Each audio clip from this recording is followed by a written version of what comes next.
City of love, এই গল্পের শহরটা আমাদেরও হতে পারত। क्या मोहब्बत है, क्या नजारा है, कल था लगी दिल था मेरा अब तुम्हारा है, क्या तमन्ना है, क्या इशारा है, हमने तो पल पल तड़प के पल गुजारा है, हमने तो पल पल तड़प के पल गुजारा है, क्या मोहब्बत है, क्या नजारा है,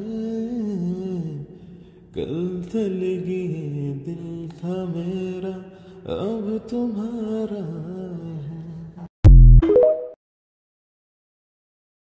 সমুদ্রকে কেন ও সবসময় এভাবে আমার আশেপাশে থাকছে? কেন ওর চোখের ভাষা আমি বুঝতে চাচ্ছি? ধ্যাৎ, কি ভাবছে? হবেই যা খুশি, ও আমার কি, আর তাকাবো না ওর দিকে আমি। ঝিনুক বিছানা থেকে নামতে যাবে, তখনই অর্ক হুড়মুড় করে ঘরে ঢোকে। ঝিনুক, কি হয়েছে তোমার? শুনলাম তুমি নাকি অজ্ঞান হয়ে গেছিলে। হড়বড় করে বলে যায় অর্ক। কিছু হয়নি অর্ক ভাইয়া, এমনিতেই একটু অজ্ঞান হয়ে গেছিলাম আর কি। আপনি কাঁপছেন কেন এভাবে? এই শীতেও ঘেমে একাকার হয়ে গিয়েছেন। ও কিছু না, তোমার অজ্ঞান হওয়ার কথা শুনে আমি পাগলের মতো ছুটে এসেছি। আমার কলিজা শুকিয়ে গেছিল তোমার কথা শুনে। তুমি সত্যি ঠিক আছো তো ঝিনুক? আচমকা ঝিনুকের দুগাল হাতের মধ্যে নিয়ে বলে অর্ক। ভাইয়া আমি ঠিক আছি, আপনি শুধু শুধু চিন্তা করছেন। আপনি বসুন এখানে। ঝিনুক অর্ক থেকে দূরে সরে যায়। খুব লজ্জা পায় অর্ক, এভাবে গাল ছুঁয়ে দেয়। ভেতরে ভেতরে অস্বস্তিও লাগে। এমনটা এর আগে কখনো করেনি অর্ক। আজ কি হলো তার? ভাইয়া আপনি বসেন, আমি আসছি। আর এক মুহূর্ত দেরি না করে ঝিনুকের অসুস্থ শরীর নিয়ে অর্কের সামনে থেকে চলে যায়। অর্ক অশ্রু সজল চোখে স্থির হয়ে থাকে ঝিনুকের যাওয়ার দিকে। ঝিনুক দরজা থেকে বের হতেই শেষের বারান্দায় গ্রিলের নিচে আবছা আলোর কিছু একটা দেখে থমকে দাঁড়ায়। যত কাছে যায় ততই চলার গতি বাড়ে ঝিনুকের। রজনীগন্ধা। ঝিনুক শব্দ করে বলে দৌড়ে ফুলগুলো হাতে তুলে নেয়। এদিক ওদিক তাকিয়ে খুঁজতে থাকে কাতর চোখের অজানাকে। বারান্দার পাশে ঘুটঘুটে অন্ধকারে কারোর ছায়াও দেখে না ঝিনুক। কিন্তু এই রজনীগন্ধা কোথা থেকে আসলো? কে রাখলো? তবে কি সত্যি অজানা আমার কাছের কেউ? উফ, এই অজানা আমাকে পাগল করে ছাড়বে। কেন এত লুকোছুরি তার? চাই না আমি এই রজনীগন্ধা। শুনছেন অজানা? চাই না আমি রজনীগন্ধা। আমি তোমাকে চাই। যেদিন নিজ হাতে এসে আমাকে এই রজনীগন্ধা দেবে সেদিনই নেব, নয়তো না। তোমার লুকোচুরিতে আমি যে বিরহ অনলে পড়ি, তা কি বোঝো না তুমি? নিষ্ঠুর তুমি, বড় নিষ্ঠুর। আমার কষ্ট দেখেও আড়ালে আছো। এত কিসের সংকোচ তোমার? কেন আড়াল করে রেখেছো নিজেকে? এই সব প্রশ্নের জবাব আমার চাই। কথাগুলো বলে ঝিনুক ফুল হাতে নিয়ে অনেকক্ষণ দাঁড়িয়ে থাকে, এদিক ওদিক তাকিয়ে। কিন্তু না কোনো সাড়া শব্দ আসে, না কোথা থেকে। ঝিনুকের খুব কষ্ট লাগে, কিন্তু অভিমানটাও কম না। আর তাই তো বুকের মাঝে অভিমান চাপা দিয়ে ফুলগুলো রেখে দেয় আগের জায়গায়। করুণ দৃষ্টিতে চেয়ে থাকে ফুলগুলোর দিকে। অনিচ্ছা সত্ত্বেও উল্টো পথে হাঁটতে শুরু করে ঝিনুক। কিছু দূর গিয়েও আবার থেমে যায়। পিছন ফিরে ফুলগুলোকে দেখে স্থির দৃষ্টিতে চেয়ে থাকে। মনটা খুব পড়ছে রজনীগন্ধাকে এভাবে ফেলে রাখতে, কিন্তু এটা যে করতেই হবে। মনকে শক্ত কর ঝিনুক, শক্ত কর। অজানাকে বোঝাতে হবে তুই আর লুকোচুরি চাস না, অনেক হয়েছে, আর না। হয় সে কাছে আসুক, নয় সে। আর ভাবতে পারে না ঝিনুক। চোখের জল ছলছল করে। ঊর্ধ্বশ্বাসে হনন করে বোনের রুমে চলে যায়। অর্ক দরজার আড়ালে দাঁড়িয়ে সব দেখছিল উৎসুক চোখে। কিছুটা দূরত্ব হওয়ায় ঝিনুকের কথাগুলো স্পষ্ট শুনতে পেল না, তবে আংশিক শুনেছে। ঝিনুক চলে যাওয়ার পর অর্ক সাবধানে সতর্কতার সাথে ফুলগুলোকে নেড়ে চেড়ে দেখে। চোখে মুখে অজানা অনুভূতি, যা এই মুহূর্তে প্রকাশ করতে পারে না অর্ক। মুক্তাপু। দরজায় দাঁড়িয়ে নিচু স্বরে বোনকে ডাকে ঝিনুক। ভেতরে আয়। গম্ভীর মুখে বলে মুক্তা। আপু, আমাকে ক্ষমা করে দাও। আমার জন্য মিছেমিছি কষ্ট পেলে তুমি। অজানা কে ঝিনুক? ঝিনুকের কথার বিপরীতে প্রশ্ন করে মুক্তা। ঝিনুক মুক্তার মুখে অজানার কথা শুনে তোতলাতে থাকে, হাত কাঁপে নার্ভাসনেসের জন্য। কি ব্যাপার, কথার উত্তর দিচ্ছিস না যে? অজানাটা কে? তুই কাউকে ভালোবাসিস? কে সে? কিভাবে পরিচয় তোদের, বল। মুক্তা ঝিনুকের সামনে এসে জোরে জোরে আওয়াজ করে বলতে থাকে। আপু, ঝিনুক ভয়ে কেঁদে ফেলে মাথা নিচু করে। মুক্তাপু, অজানাকে আমি বলছি। ঝুমা দৌড়ে এসে ঝিনুকের সামনে দাঁড়ায়, ঝিনুককে আড়াল করে। আসলে মুক্তাপু অজানা হলো ওর কল্পনায় আসা একজন সুপার হিরো, যাকে ও শুধু স্বপ্নে দেখে। আজও ঘুমের ঘোরে স্বপ্নে অজানাকে দেখে ওভাবে ছুটে যায়। বাস্তবে এমন কেউ নেই, সব ওর মনের কল্পনা। আজই কেন ঘটনা ঘটলো? আর কি এমন ঘটলো আজ ওর স্বপ্নে যে এতদিন চুপ অথচ আজ পাগলের মতো করলো? ঝুমাকে পাল্টা প্রশ্ন করে বসে মুক্তা। আরে মুক্তাপু, তুমি তো সিআইডির একদম প্রদ্যুমানের মতো শুরু করে দিয়েছো। কুছ তো গড়বড় হে টাইপ। এত সন্দেহের বাতি কেন যে দিয়েছে আল্লাহ তোমাকে, এখন আমি কি বলবো? ও আল্লাহ, মোরে বাঁচাও। বুদ্ধি আয়, বুদ্ধি আয়, আইডিয়া। আই ঝুমা, পাগলের মতো বিড়বিড় করছিস কেন? জবাব দে, আজ কেন এমন করলো এতদিন না করে? কি বললি? মুক্তা চোখ রাঙিয়ে বলে। না মানে সরি, আসলে আপু ওকে তো জানোই ও কেমন, কখন কেমন রিয়াকশন দেয় ও নিজেই হয়তো জানে না। বড় আব্বুর ব্যবহারে আর একা থাকতে থাকতে মাথার তার না ঢিলে হয়ে গেছে ওর, তাই হয়তো রিয়াকশনটা বেশি হয়ে গেছে। এটাকে নিয়ে ওকে আর বকো না, জেরাও করো না আপু। এমনিতেই বেচারি নিজেও ভয় পেয়ে আছে। ও যদি উল্টোপাল্টা কিছু করতো কারো সাথে, তবে কি সাহস করে আমার ঘরে আসতো আবার বলো? মলিন মুখ করে আপুকে বলে ঝুমা। হয়েছে হয়েছে, আর নাটক করিস না তুই। মুখটাকে ভাতের হাড়ির বানিয়ে ফেলেছিস কথা বলতে বলতে। ঝিনুকের দিকে কড়া দৃষ্টিতে তাকিয়ে বলে। আপু, তাহলে আমরা নিজেদের রুমে যাই। যা ঝিনুক। জি আপু। আর যেন এমনটা করতে তোকে না দেখি, সেটা স্বপ্ন কিংবা বাস্তব কোনোটাতেই না, বুঝলি? আপু। চোখ নিচু করে আস্তে করে বোনকে জবাব দেয় ঝিনুক। যা তোরা।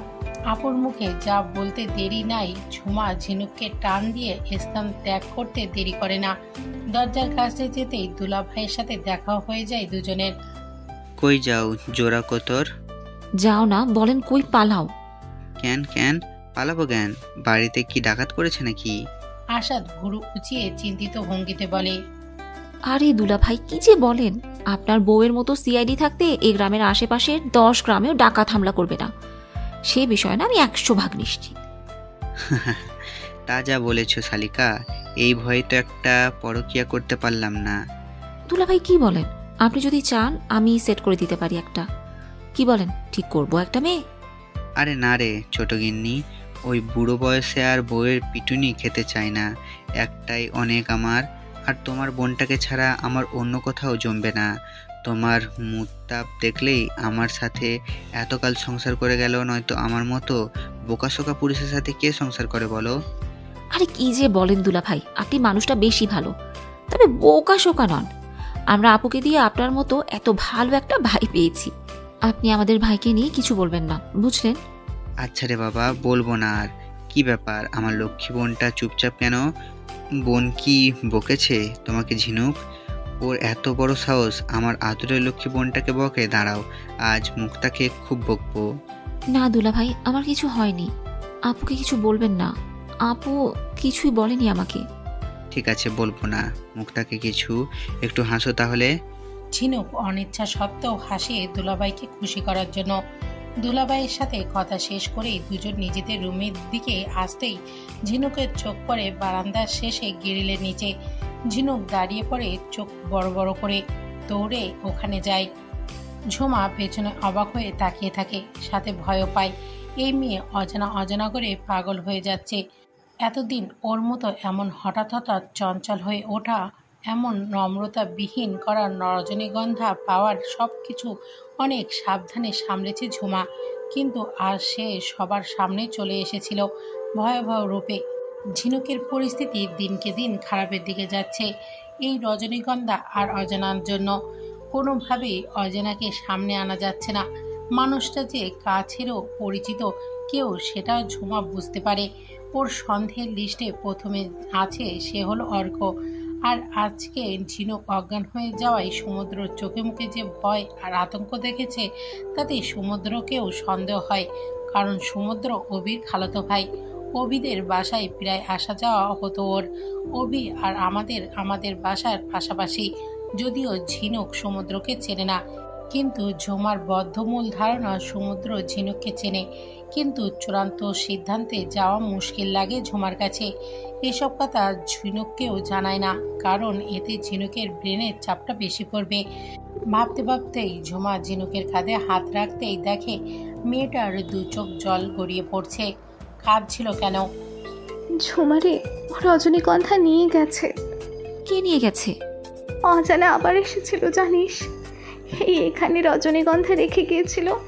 আমি অভিমান করে বলেছিলাম নিব না, এই ফুল যতক্ষণ না সে নিজে এসে দেবে। কিন্তু দেখ, সত্যিও নিয়ে গেল। কেন নিল? রেখে যেত, আমি তো নিতামই রজনীগন্ধাগুলো। কেন নিল ও? ও কি সত্যি রাগ করলো? চুপ চুপ কর, একদম কাঁদবি না। আপু শুনলে এবার আর কিচ্ছু গোপন করতে পারবো না, সব বুঝে যাবে কিন্তু। লক্ষ্মী বোন, ঘরে আয়। ঝুমা কাঁদতে থাকা ঝিনুককে টেনে ঘরে নিয়ে দরজা বন্ধ করে দেয়। ঝিনুক বালিশে মুখ গুজে কাঁদছে, শব্দ করেও কাঁদতে পারছে না। ঝুমা পাশে বসে ঝিনুককে অনেক চেষ্টা করছে চুপ করাতে, কিন্তু কান্না থামছে না ওর। শেষে হাল ছেড়ে ঝুমাও পাশে শুয়ে থাকে, ঝিনুকের দিকে তাকিয়ে। এই মেয়েটাও কাঁদতে পারে, জীবনটা কাঁদতে কাঁদতেই গেল ওর। এই অজানা বেয়াদবটাকে সামনে পেলে না, ইচ্ছে মতো কতগুলো ঝুমাস বানিয়ে শুনিয়ে দিব। ফাজিল মার্কা লোক একটা, আমার বোনটাকে কাঁদাচ্ছে হুদাই। আজ ঝুমার বিয়ে। বাড়ি ঘর সুন্দর করে সাজানো হয়েছে। বাড়ির যুবক যুবতী, ছোট ছেলে মেয়ে সবাই সাজগোজ করে বরযাত্রী বরণের অধিক আগ্রহে অপেক্ষা করছে। এই ঝিনুক, দেখ তো কেমন লাগছে আমাকে। বউ সেজে ঝিনুকের সামনে এসে দাঁড়ায় ঝুমা। ঝুমা ঝিনুকের থেকে 3 থেকে 4 মাসের বড় হবে। প্রায় সমবয়সী হলেও দুজনের মধ্যে কখনো হিংস্রতা মনোভাব প্রকাশ পায়নি কোনোদিন। ঝুমা সবখানেই ঝিনুকের প্রোটেক্সের হয়েই ছায়া দিত, কোনো রকম ক্ষতি বা কষ্ট পেতে দিত না বোনকে।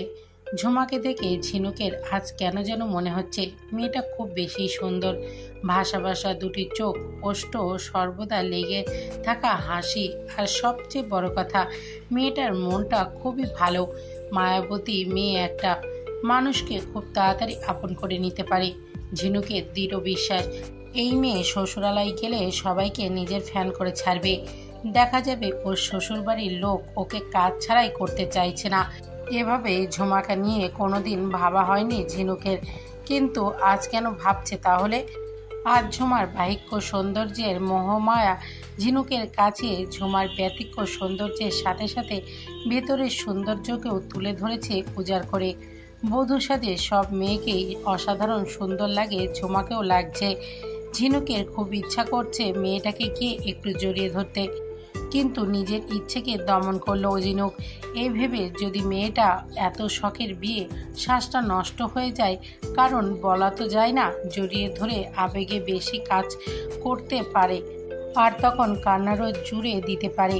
ঝিনুক আজকাল নিজের সম্পর্কে একটা নতুন জিনিস আবিষ্কার করেছে, আর তা হলো ওর মনে হয় ও একটা ছিচকাদনে মেয়ে, যে সামান্য কিছুতেই কেঁদে দেয়। খুব খারাপ লাগে এই নতুন আবিষ্কারের ফলে ঝিনুকের, কিন্তু কি আর করবে, অভ্যাসটা ওর স্বভাবে রূপান্তরিত হয়ে গেছে, যা পরিবর্তন করা কঠিন। কি রে ভাবুনি, কেমন লাগছে? এই প্রশ্নের জবাব দিতে কি তোকে বিশ্বকোষ ঘুরে আসতে হচ্ছে? মুখটা ছোট করে বলে ঝুমা। সে কখন থেকে তোর মুখে প্রশংসা শুনবো বলে অপেক্ষা করছি, আর তুই ভেবেই যাচ্ছিস। মাশাল্লাহ, কারো নজর যেন না লাগে আমার ঝুমার উপর। তোকে আজ এতটাই সুন্দর লাগছে, যার কারণে বলার মতো শব্দ খুঁজে সাজাতে পারছি না বলার জন্য। বাবা, ভালোই তো কথা শিখেছিস। আচ্ছা যা, গিয়ে রেডি হয়ে নে। বউয়ের মন যদি এমন মন মারা হয়ে না সেজে বসে থাকে না, তাহলে কেমন দেখায় বল? আমি সাজবো না রে, তুই রাগ করিস না। আমি তোর সাথে বিয়ের আসরেও যাব না। দেখ ঝিনুক, একদম রাগাবি না বললাম। আমি কিন্তু সব সাজ নষ্ট করে ফেলবো। বিয়ের আসরেও যাব না তোকে ছাড়া। পরে অভি এসে বিয়ে না করে ফেরত যাবে। আমার বিয়ের স্বপ্ন তুই ভেঙে দিতে চাস? হ্যাঁ, সেটা ভালো লাগবে তোর? ঠোঁট ফুলিয়ে বলে ঝুমা। ঝুমা, এই চুপ কর। সুমি ঝুমাদের আর এক কাজিন। এই সুমি, জোরে জোরে ডাকতে থাকে ঝুমা। হ্যাঁ আপু বলো। ওই পার্লারে আপুটাকে ডেকে নিয়ে আয়, বল যে নতুন বউ ডেকেছে আপনাকে। একদম দেরি যেন না হয়, দেরি হলে না থাপ্পড় দিয়ে দাঁত ফেলে দিব তোর। তখন দেখবি তোরও বিয়ে হবে না। দাঁড়িয়ে দাঁড়িয়ে কথা গিলছিস কেন, যা বলছি। আচ্ছা আপু, যাচ্ছি। সুমি মুখটা ফ্যাকাশে করে পার্লারের মেয়েটাকে ডাকতে যায়। থাপ্পড় খাওয়া ঠিক আছে, কিন্তু তাই বলে বিয়ে হবে না এটা সুমি মানবে না। বিয়ে করাটা খুবই মজাদার জিনিস বলে মনে করে সুমি, যেখানে একটা পুরুষকে সে স্বামী স্বামী ভাববে আর পুরুষটা ওকে বউ। ছোটবেলার বড় বউ খেলার মতো দারুণ মজার জিনিস হয়তো ভাবতে ভাবতে পার্লারি মেয়েটাকে ডেকে আনে। ঝুমা জোর করে ঝিনুককে শাড়ি পরিয়ে সাজায়। আয়নার সামনে বসা ঝিনুককে দেখে ঝুমা চেয়ে থাকে। দারুণ লাগে মেয়েটাকে সাজলে, একদম পরি টাইপ। আজ তোর বিয়েটাও হয়ে গেলে কেমন হবে রে ঝিনুক? কথাটা শুনে ঝিনুকের লজ্জা লাগে, লজ্জায় মাথা নুয়ে বসে থাকে। যা, কি সব বলছিস? এত তাড়াতাড়ি আমার বিয়ে হবে না। হ্যাঁ, তুই তো সব জানতা শমশেরের বউ, সব খবর আগাম জেনে রাখিস। ঝুমা মুখ ভেঙচে বলে, আপু তোমার চুলটা কি করব? এইভাবেই খোলা রাখবে নাকি অন্য কিছু করব? পার্লারের মেয়েটা প্রশ্ন করে। আমি বলছি। ঝুমা ঝিনুককে কিছু বলার সুযোগ না দিয়েই বলে, আপনি ওর চুলটা খোপা করে দিন, সাথে খোপার চারপাশে ফুল দিয়ে সাজিয়ে দিবেন। না না, আমি খোপা করব না। তোকে চুপ থাকতে বলেছি না, চুপ থাক। ঝুমা ধমক দেয় ঝিনুককে। এই সুমি। জি ঝুমাপু। যা তো অর্ক ভাইয়ার কাছে যা। কি বলবো? কিছু বলতে কি বলেছি তোকে? যেতে বলেছি, যা গিয়ে বলবি আমি পাঠিয়েছি। আচ্ছা। সুমি কিছুক্ষণ পর হাতে রজনীগন্ধা ফুলের মালা নিয়ে আসে। এই নাও আপু। দে, এই নিন, এটা ওর খোপায় গুজে দিন সুন্দর করে। তুই এটা কোথায় পেলি রে ঝুমা? কে দিল তোকে? রজনীগন্ধা ফুল দেখে মনের ভেতর অজানা শিহরণের অনুভব করে ঝিনুক। অর্ক ভাই দিয়েছে। সে কেন দিল আর তুইও কেন নিলি? এত কথা বলতে পারবো না, চুপচাপ সেজে গুজে বিয়ের আসরে আয়। আর শোন, আবার বলছি, তুই যদি 20 মিনিটের মধ্যে না আসিস বিয়ের আসরে, তবে কিন্তু আমি বিয়ে আর করব না। বড় আব্বুও কিন্তু এটাই চাই আমার মতো। আর এটা কিন্তু সিরিয়াস কথা, বুঝলি? বিউটিশিয়ান আপু, ওর কথা কিন্তু আপনি একদম শুনবেন না। আমি যেভাবে বলেছি ঠিক সেভাবে সাজাবেন। কোনো হেরফের হলে 1 টাকাও দেব না আপনাকে, উল্টো জরিমানা করব। চল সুমি। বিউটিশিয়ান আর ঝিনুক একে অপরের দিকে ফ্যালফ্যাল করে তাকিয়ে থাকে। ঝিনুক সেজেগুজে বিয়ের স্টেজের কাছে যেতে নার্ভাস ফিল করছে, সাথে জড়তাও আছে। ঝুমা এমন বলল কেন? আর অর্ক কেন রজনীগন্ধার মালা দিল? ঝিনুক বুঝতে পারল না। ঝুমা মেয়েটা সিরিয়াস জেদি, যদি ওর কথা না শুনে তবে সত্যি ঘটনা একটা ঘটিয়েই ফেলবে। ঝিনুক শান্তিপ্রিয় মানুষ, ঝামেলা একদম পছন্দ না। তবে এইভাবে সেজেগুজে বাইরে যাওয়াটাও যে কষ্টের, ওর জন্য লজ্জা শরমে এক্ষুনি মাটির তলে ঢুকেতে ইচ্ছা করছে। এমন করে কারোর সামনে যাওয়া হয়নি কখনো। শাড়ির আঁচল মুসরাতে ভাবতে ঝিনুক। আপু চলো, সবাই তোমার জন্য অপেক্ষা করছে। সুমির কথা শুনে ঝিনুক ভুরু কুচকায়। কি বলে এই মেয়ে? সবাই আমার জন্য অপেক্ষা করছে মানে? আমি কি বউ না বর? সে আমি জানি না, বড় আব্বু কিন্তু রেগে আছে তোমার দেরি দেখে। চলো তো তাড়াতাড়ি। আব্বু রেগে যাওয়ার কথা শুনে ঝিনুক সোজা হয়ে দাঁড়ায়। আব্বু কেন রাগ করবে ওর দেরি দেখে? আব্বুই তো বলেছে বিয়ের আসরে না যেতে ওকে। কি হচ্ছে এসব ওর সাথে?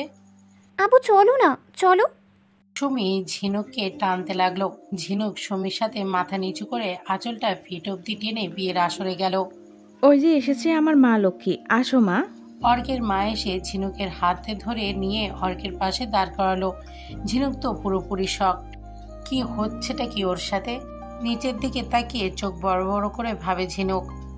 মাশাআল্লাহ, দারুণ লাগছে আমার ছেলে আর ছেলের বউকে। ছেলের বউ মানে? কি বলছেন আন্টি? ঝিনুক আতঙ্কিত স্বরে বিস্ফোরিত চোখে প্রশ্ন করে। অর্কের আম্মু কিছু বলবে তার আগেই রিজভি সাহেব সামনে আসে। ভাবি, আপনি একটু ওদিক যান, আমি ওকে বুঝিয়ে বলছি। ঝিনুকের হাত ধরে কিছুটা দূরে নিয়ে যায় রিজভি আহমেদ। তারপর মেয়েকে বলে, ছেলের বউ মানে তোমার আর অর্কের খুব শীঘ্রই বিয়ে হবে, এটা আমরা ঠিক করেছি। আর সেই মতে আজ এক্ষুনি তোমাদের আন্টি বদল হবে। হঠাৎ একটা কারণবশত হয়েছে, সেটা তোমাকে পরে জানানো হবে, বুঝেছো এবার? কড়া গলায় ঝিনুককে পাশে এসে বলে রিজভি আহমেদ। কিন্তু আব্বু। আমার কথার উপর কিন্তু বলো তুমি? আমি যা করব সেটাতেই তোমার মঙ্গল। এরপর আর কোনো কথা চাই না আমি। তুমি যদি মনে করো আমি তোমাকে নিজের মেয়ে করে সারা জীবন রাখবো আর তোমার মাকে ভালো রাখবো, তবে আমার কথা তোমাকে মেনে নিতেই হবে, নয়তো আজকের পর ভুলে যাব কে তুমি। বলেই দূরে গিয়ে দাঁড়ায়। মেয়েকে সবার সামনে খুব আস্তে করে বলেই শাসিয়ে যায় রিজভী আহমেদ। যাও গিয়ে অর্কের পাশে গিয়ে দাঁড়াও। ঝিনুক আর কিছু বলার সাহস পায় না, কষ্টে বুকটা ফেটে আসছে। অজানাকে ছাড়া অন্য কাউকে কি করে বিয়ে করতে পারি আমি? আমি অজানাকে ধোকা দিতে পারবো না। অর্ক ভাইকে বুঝিয়ে বলি, তিনি নিশ্চয়ই বুঝবেন আমার কথা। অর্কের পাশে এসে দাঁড়ায় ঝিনুক। অর্ক ভাই, মাথা নিচু করে বলে ঝিনুক। বলো। আর হবু স্বামীকে কি কেউ ভাই বলে ডাকে ঝিনুক? ঝিনুকের দিকে কিছুটা ঝুঁকে বলে, অর্ক ভাই, আমি আপনাকে বিয়ে করতে পারবো না। আমি অন্য কাউকে ভালোবাসি। চোখ বন্ধ করে হুড়হুড় করে বলে হাত মুঠো করে দাঁড়ায় ঝিনুক। কথাটা শোনার পর কি রিয়াকশন হবে অর্কের জানা নেই ওর। কাকে? অজানাকে? অর্ক মৃদু হেসে সামনে তাকিয়ে পাল্টা প্রশ্ন করে, আপনি কি করে জানেন? অর্কের মুখের দিকে লজ্জা শরম ফেলে তাকায় ঝিনুক। তো আর কে জানবে? অজানার কথা তো অজানাই জানবে, তাই না? বাঁকা হাসি দিয়ে ঝিনুকের মুখ পানে চেয়ে বলে অর্ক। মানে? চোখ বড় বড় করে তাকায় অর্কের দিকে ঝিনুক। অর্ক অজানা? অর্ক? ঝিনুকের হাত পা অসাড় হওয়ার উপক্রম। অর্ক ঝিনুকের অনামিকা আংটি পরিয়ে নিজের দখলে নিয়ে নেয়। সেটা নিজের ভালোবাসাকে আংশিকভাবে পাওয়া হলেও চোখের মুখে খুশি উপচে পড়ছে অর্কের, যে খুশি বাঁধনহারা, সীমাহীন। ঝিনুক শাওয়ারের নিচে থপ মেরে দাঁড়িয়ে আছে, অঝরে পানিধারা ঝরে পড়ছে গায়ে। মন কেন যেন মানতে নারাজ অর্ককে, কিন্তু এমন কেন হবে? কেন অজানাকে আজ কাছে পেয়েও খুশি না আমি? অথচ আজ তো আমার মহানন্দের দিন। কেন মন তুই এমন দুর্বোধ্য বেড়াজাল তৈরি করছিস? মাথাটা প্রচণ্ড ধরে আসছে ঠান্ডা পানিতে, শীতের কাঁপুনি ধরে গিয়েছে শরীরে। ঝিনুক মাথাটা কোনো রকমের তোয়ালেতে পেঁচিয়ে কাপড় পাল্টে কাঁপতে কাঁপতে বিছানায় কাঁথার নিচে শুয়ে পড়ে। হঠাৎ হাতের আংটিটার দিকে চোখ পড়তেই তৎক্ষণাৎ চিত্রে ভেসে ওঠে। অর্কের মুখটা আজ খুব হাসি হাসি লাগছিল যখন আংটি পরিয়ে দিচ্ছিলাম। হঠাৎ করে মুখটা কানের কাছে এনে বলতে লাগলো, আজ থেকে তুমি শুধু আমার, শুধুই এই অর্কের ঝিনুক হয়ে থাকবে বাকিটা জীবন। এই আংটি তোমাকে প্রতি মুহূর্তে সেই কথা মনে করিয়ে দেবে। অর্কের কথা শুনে ঝিনুকের কেন মনে হলো না এটা ওর অজানা না? অজানাকে মনে রাখতে এই সামান্য আংটি দেখা লাগবে না ঝিনুককে। অজানাকে তো আমি নিঃশ্বাসে ধারণ করেছি। এই নিঃশ্বাসের ওঠা নামা আমাকে আমার অজানার কথা মনে করিয়ে দেয়। তাকে এই জীবনে ভোলা তো সম্ভব নয়, সেটা আমার অজানাও জানে। তবে কেন অর্ক এটা বলল? কাঁথাটা গায়ে পেঁচিয়ে উঠে জানালার গ্রিলের কাছে দাঁড়ায়। আকাশে এক ফালি চাঁদ উঠেছে, তবে একটু পরপর মেঘেরা ঢেকে দেওয়ার আপ্রাণ চেষ্টা চালিয়েও ব্যর্থ হচ্ছে। আকাশ থেকে চোখ সরিয়ে বাইরে অন্ধকারে চোখ রাখে ঝিনুক। বাইরে বিটঘুটে অন্ধকার, ঝিঝি পোকারা পাল্লা দিয়ে ডেকে যাচ্ছে।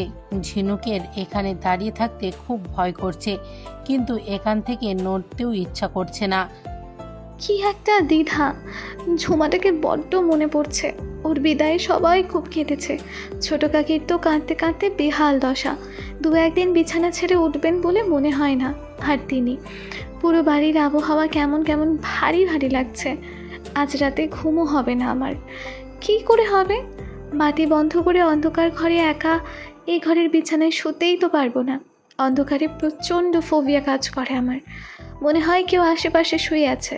হয়তো অন্ধকারে কারো শীতল হাত আমার পা টেনে ধরবে, অথবা দূরে তাকালে হ্যালুসিনেশন কাজ করবে। মনে হবে কেউ দাঁড়িয়ে দাঁত বের করে বিদঘুটে হাসছে, আরও কত কি। এই যেমন এখন এই অন্ধকার জানলায় দাঁড়িয়ে মনে হচ্ছে হুট করে কারো ভয়ঙ্কর মূর্তি গ্রিলের ওপাশে এসে গলা চেপে ধরবে। আমি কিন্তু ইচ্ছা করে ভাবছি না, ভাবনায় এসে পড়ছে জোর করে। আমি কোথাও পড়েছিলাম যুবতী মেয়েদের একা ঘরে থাকতে নেই, খারাপ কিছু হওয়ার সম্ভাবনা থাকে। আমারও কি হবে? দুনিয়ার যত ভয়ঙ্কর কথা সব আজই মনে আসছে আমার। ভয়ে শরীর টান দিচ্ছে একটু পরপর। সব ভাবনা ভেদ করে আবারও অজানার ভাবনা এসে ঘিরে ধরল। আমার স্বপ্নতুলিতে মনের মাধুরী মিশিয়ে আঁকা মন ও মস্তিষ্কের ক্যানভাসে অজানার যে ছবি তার সাথে অর্কের সাদৃশ্য করতে লাগলাম।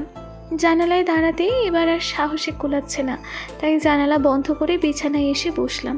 এই মুহূর্তে ঢাকাতে থাকলে খুব উপকার হতো এই সদৃশ্য খোঁজা নামক রিসার্চে। অজানার দেওয়া পুরনো চিরকুটগুলোতে অজানা নিজের সম্পর্কে অনেক হিন্ট দিয়েছে। ইচ্ছে করেই দিয়েছিল নাকি আমি হিন্ট ভেবেছি সেটাতে আমার সন্দেহ থাকলেও বিশ্বাস করে নিয়েছি ওটা হিন্টই হবে। আচ্ছা, আমি এত সন্দেহ কেন করছি অর্ককে? ও নিজেকে অজানা দাবি করে কেন মিথ্যা বলবে? আমি নিজেই তো ওই দিন চেয়েছিলাম অজানা সামনে আসুক, হয়তো সেই জন্য অর্ক এভাবে সারপ্রাইজ দিয়ে সামনে আসলো। কী সব ভাবছি আমি? অর্কই অজানা হবে, হ্যাঁ সেটাই। আমার মনটা বড় সন্দেহ বাতিকপ্রবণ হয়ে যাচ্ছে। অনেক ফালতু ভাবনা ভাবা হয়েছে, আর না, অজানাকে সামনে পেয়ে হয়তো আমি ভুলভাল চিন্তা করছি। আস্তে আস্তে অর্কের সাথে সময় কাটালে সব ভুল ধারণা ক্লিয়ার হয়ে যাবে। অজানাকে আমি নিজের কাছে পেয়েছি, এই তো পরম পাওয়া। এই পাওয়াকে ফালতু মনের ভ্রমের কারণে আমি নষ্ট করতে চাই না। ঝিনুকের ঘরের বাতি জ্বালিয়ে কাঁথা মুড়ি দিয়ে শুয়ে পড়ল মনে নানান ভাবনা চিন্তা নিয়ে। ঝুমা বাসর ঘরে অভির জন্য অপেক্ষা করে বসে আছে। কত প্রতীক্ষার এই রাত, অবশেষে দুজনাতে এক হবে আজ। অন্যরকম অনুভূতি কাজ করছে ঝুমার মাঝে। যদিও অনেক চেনা অভি, তবুও ভয় ভয় লাগছে মনে। নিজের বাসর ঘরের দিকে আসতেই অভির মোবাইল বেজে উঠল। মোবাইলটা রিসিভ করে কানে ধরল। হ্যালো সমুদ্র, কি অবস্থা খালার? আইসিইউতে আছে, তবে ডাক্তার বলেছে চিন্তার কিছু নেই। সরি রে অভি, তোর বিয়েতে আমি অ্যাটেন্ড করতে পারলাম না। সরি বলছিস কেন? তুই তো ইচ্ছা করে কিছু করিস নাই। খালার সাডেনলি অ্যাটাক হওয়ায় তোকে বাধ্য হয়ে ঢাকায় ফিরতে হলো। তুই এসব নিয়ে চিন্তা করিস না, খালাকে টেক কেয়ার কর। আমরা কাল হয়তো চলে আসবো। আম্মু খালার জন্য খুব কান্নাকাটি করছে রে। খালাকে কাঁদতে নিষেধ কর, প্রেশার বেড়ে অসুস্থ হয়ে যাবে। আম্মুর জন্য দোয়া করতে বলিস। গম্ভীর স্বরে বলল সমুদ্র। মায়ের হঠাৎ অ্যাটাকে ভেঙে পড়েছে সমুদ্র। বারবার চোখে জল চলে আসছে মায়ের জন্য। জানিস একটা কাণ্ড ঘটে গেছে বিয়ের আসরে। কি? চোখ মুছে জিজ্ঞাসা করে। ঝুমার কাজিন ঝিনুক আর অর্কের এঙ্গেজমেন্টটা হয়ে গেছে হঠাৎ করে। হোয়াট? তোর মতো আমি অবাক হয়ে গেছিলাম। খুব আশ্চর্যজনক ঘটনা, তাই না বল? শালা অর্ক সুপার ওস্তাম, বুঝলি? তলে তলে আমার ভাইরা ভাই হওয়ার প্রস্তুতি নিচ্ছিল। শালাকে বাগে পাই, তারপর বোঝাবো মজা। হ্যালো সমুদ্র, শুনতে পাচ্ছিস? এই সমুদ্র, মনে হয় কলটা কেটে গেছে। আচ্ছা, কাল কল দিব আবার আমি। এখন যাই, আমার বউটা বাসঘরে একা বসে আছে। বেশি অপেক্ষা করালে সে সাথে বাইরে না কাটাতে হয়। যেই ঝুমা, তাতে চল অভি। একদিন পর অভি ও ঝুমার পরিবার ঢাকায় পৌঁছে যায়। অভির মা এসেই পরিবার সহ ছুটে যায় বোনকে দেখতে হাসপাতালে। অভি ঝুমাদের বাসা থেকে ঝুমাকে নিয়ে খালাকে দেখতে হাসপাতালে যায়। এদিকে ঝিনুককে জোর করে সাথে নিয়ে যায় ঝুমা। ঝিনুকে যেতে চায় না, কিন্তু অর্ক রিকোয়েস্ট করায় না করতে পারে না আর। কারণ হাসপাতালের বাহানায় অর্ক ঝিনুকের সাথে কিছু সময় কাটাতে চায়। কত কি ভেবে রেখেছে ঝিনুককে নিয়ে, তার সবটাই পূরণ করতে চায় অর্ক। হাসপাতালে পৌঁছাতেই দূর থেকেই অর্ককে দেখে ঝিনুক। হাসপাতালের রিসেপশনের পাশে অর্ক দাঁড়িয়েছিল। পেস্ট কালার শার্টটা দারুণ মানিয়েছে অর্কের ওপর, তার উপর ভুবন ভোলানো হাসি। এই হাসিতে তো লাখো মেয়ে ফিদা হয়ে যাবে এই হ্যাংলা ছেলের ওপর। তবে অর্কের জন্য ঝিনুকের মাঝে ভালো লাগা ছাড়া আর কিছুই নেই, কারণ ভালোবাসা তো সব উজাড় করে অজানাকেই দিয়েছে। এখন যেহেতু অজানা আর অর্ক এক, তবুও ভালোবাসাটা কেন যেন আসে না অর্কের প্রতি। কেন এমন হয় কে জানে। ঝিনুক দ্বিধাদ্বন্দ্বে ভোগে খুব। অর্ক অভিকে জড়িয়ে ধরল ঝিনুকের দিকে আর চোখে চেয়ে। তারপর নতুন দম্পতি, কেমন চলছে তোমাদের সময়? অভির পিঠে হাত রেখে বলে অর্ক। চলছে একরকম। মুখটা বাংলার পাঁচ করে একটা নিরস ভঙ্গিতে বলে অভি। চলছে একরকম মানে? দুদিন বিয়ে হতে না হতেই এই অবস্থা কেন তোদের? বাসর ঘরেও কি ঝগড়া করেছিস নাকি তোরা? সেটা তোর বোনকে জিজ্ঞাসা কর। আমি ছাপোষা গো বেচারা, আমাকে মানুষ যা বলে তাই শুনি, তারপর কারো মন পেলাম না। আরে খাইছে, কেমন বজ্জাত জামাই পাইছি দেখেছিস ঝিনুক? ইঙ্গিতে বউয়ের নামে নালিশ করছে। বলিও হ্যাবলাকান্ত স্বামী, তুমি যে একটা মিচকা শয়তান সেটা তোমার বন্ধুরাও জানে? এই ঝুমা, কি বলছিস আবুল তাবুল? স্বামী সম্পর্কে কেউ এইসব বলে? কারো বলার অপেক্ষায় বসে থাকবো নাকি আমি? হ্যাঁ, ধর আমি প্রচলন করে দিলাম এসব বলার, এখন তুইও বলতে পারবি তোর স্বামীকে। অভির দিকে অগ্নিদৃষ্টিতে তাকিয়ে ঝুমার কথার অর্ক হাসি থামিয়ে বিস্ফোরিত চোখে ঝিনুকের দিকে তাকাতেই ঝিনুকের সাথে চোখাচোখি হয়। ঝিনুক বোনের এমন কথায় অর্কের সামনে লজ্জায় লাল হয়ে যায়। মাথা নিচু করে ঝুমার হাত টেনে চুপ করতে বলে। আরে হাত টানছিস কেন, বলতে দে। জানো অর্ক ভাইয়া, তোমার এই গুণধর বন্ধু বাসরাতে কি বলে আমাকে? না, আমি জানি না, আর জানতেও চাই না তোদের বাসর ঘরের কাহিনী। তোদের বাসরের কাহিনী শুনলে শেষ, আমাদের আর বাসর করা হবে না। তোরা আসলেই দুটা বেহায়া, ভালোই জমবে তোদের। ঝিনুক, চলো তো। ঝিনুকের হাত ধরে টেনে নিয়ে যায় হাসপাতালের বাহিরে। ঝিনুক লজ্জায় মাথা নিচু করে মৃদু হাসতে থাকে অর্কের কথা শুনে। ঝুমা, তুমি এসব বললে কেন অর্কের সামনে? বাসঘরের কথা অন্য কাউকে বলা গুনহার কাজ, জানো না? হলে আমার পীর সাহেব রে, তুমি বাসায় চলো আগে, তারপর তোমাকে বুঝাবো কোনটা গুনাহ আর কোনটা সওয়াবের কাজ। আমার নামে নালিশ করো তোমার কাজিনের কাছে? তোমাকে আমি কেন যে বিয়ে করতে গেলাম না, তোমার চেয়ে মইন ভালো ছিল। ন্যাকা সুরে কেঁদে কেঁদে বলে ঝুমা। তুমি কিন্তু এবার বেশি করছো ঝুমা, আমি জাস্ট মজা করে বলেছি। এসবের মধ্যে মইন আনার কোনো মানে হয় না। সামান্য একটা জিনিসকে এতবার করে বলাটা অশোভন দেখায়। তবুও তোমরা মেয়েটা এমনটাই করো। ওরে রে, আইসে আমার মেয়ে বিশেষজ্ঞ। এই বেটা, বিয়ের আগে যখন তোকে 100 বার করে বলতাম অভি তোমার প্যারেন্টসকে বলো আমাদের সম্পর্কের কথা, আমার বাবা মা আমাকে অন্য কোথাও বিয়ের জন্য চাপ দিচ্ছে, তখন কই ছিল তোমার মেয়ে বিশেষজ্ঞতা? যখন 1000 বার করে বলতাম অভি বড় আব্বু আম্মু আব্বু আমাকে মেরেছে, তোমার সাথে সম্পর্ক নষ্ট করার জন্য বলছে, প্লিজ কিছু করো, তখন কই ছিল তোমার মেয়েদের উপর পিএইচডি করার জ্ঞান? আমাকে একদম জ্ঞান দিতে আসবে না, বুঝলে? প্রেম তুমিও করেছিলে, আমিও করেছিলাম, কিন্তু কষ্টটা কেন একা আমাকেই পোহাতে হলো? তোমাকে বিয়ের জন্য কেন আমাকে সবার কাছে ছোট হতে হলো? বিয়ে করে ভেবো না যে আমাকে উদ্ধার করেছো। তুমি স্বেচ্ছায় বিয়ে না করলে জোর করে তোমাকে বিয়ে করতাম, তবুও ছেড়ে দিতাম না। আমার জীবন নিয়ে খেলা না ছুটিয়ে দিতাম। কঠিন স্বরে বলে সামনের দিকে হাঁটতে থাকে ঝুমা। অভি ঠায় দাঁড়িয়ে থাকে। মেয়েটার মনে এত কষ্ট দিয়েছি আমি, কিন্তু আমি বা কী করতাম? বাড়ি বড় ছেলে হয়ে বাবা মাকে কি করে বলতাম বাবা আমি বিয়ে করব?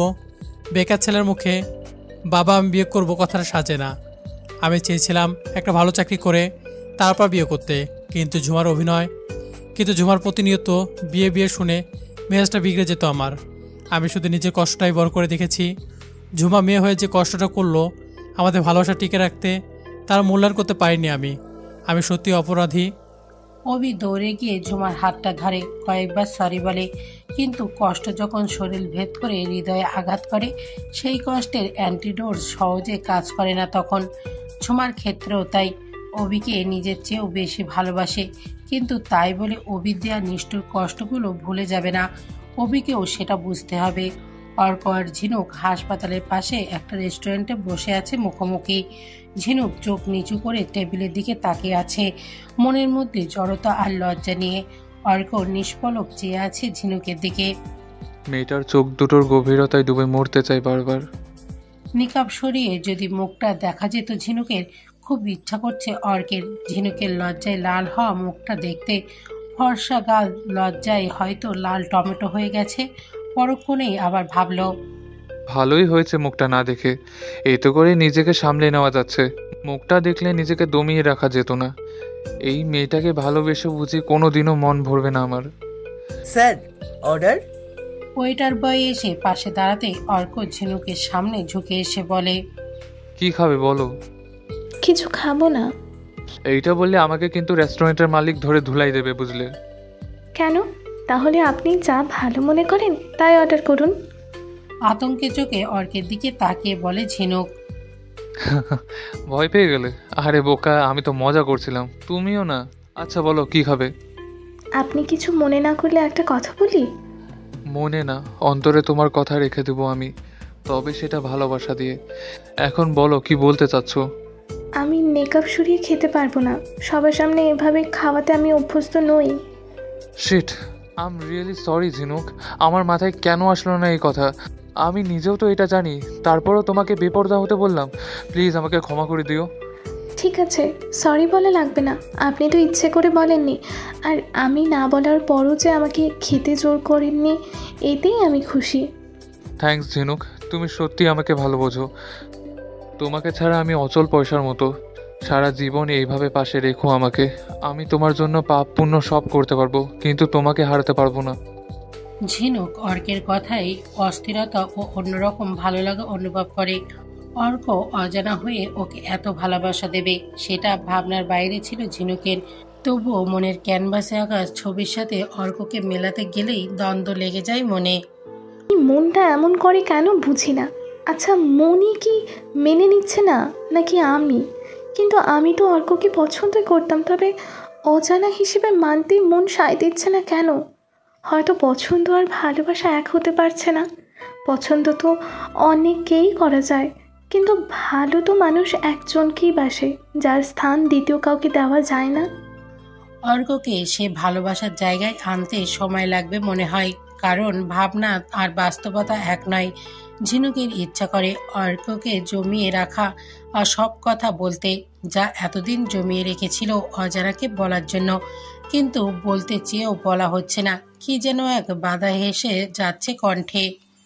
সরি, আবারও লিমিট ক্রস করলাম, কিছু মনে করো না। তবে আমরা তো এখন বাগদত্তা একে অপরের, এইসব শেয়ার করাটা তো কিছুটা বৈধ নাকি? ঝিনুকের দিকে মৃদু হেসে বলে অর্ক। ঝিনুক মাথা নাড়িয়ে সায় দেয়। অর্ক হেসে অন্যদিকে ফিরে ওয়েটারকে ডাক দেয়। একটা কফি দিন আর 4টা burger, fried rice, chicken fry সহ পার্সেল করুন ম্যাডামের জন্য। আমার যা পছন্দ আমি আমার হবু মিসেসকে তাতে অভ্যস্ত করাতে চাই। তার রঙে আমি রঙিন হতে চাই কিছুটা, সাথে কিছুটা আমার রঙে তাকে রাঙাতে চাই। বুঝলে কিছু? ওয়েটারও ঝিনুকের দিকে আর চোখে চেয়ে বলে। ওয়েটার হেসে অর্ডার নিয়ে চলে যায়। ঝিনুক চুপচাপ বসে থাকে। কেন যেন অর্কের সাথে কথা বলার হাজারটা জড়তা কাজ করে ভেতরে। গলা দিয়ে স্বর বের হলেও কাঁপন ধরে। অর্কের চাহনিতে সেই জড়তা হাজার গুণ বেড়ে যায়। ঝুমা আর অবি খালার শয্যার পাশে বসে আছে। খালা এখন কিছুটা সুস্থ, বেডে শিফট করা হয়েছে কাল বিকেলেই। ঝুমার খালা শাশুড়িকে সালাম করে সঙ্গে আনা স্যুপ কিছুটা খাইয়ে দেয়। অবি খালা সায়েদা সিদ্দিকী বোনের ছেলে ও বৌমাকে মন ভরে দোয়া করে। অবিকে ইশারায় কিছু বলতে চাই সায়েদা সিদ্দিকী।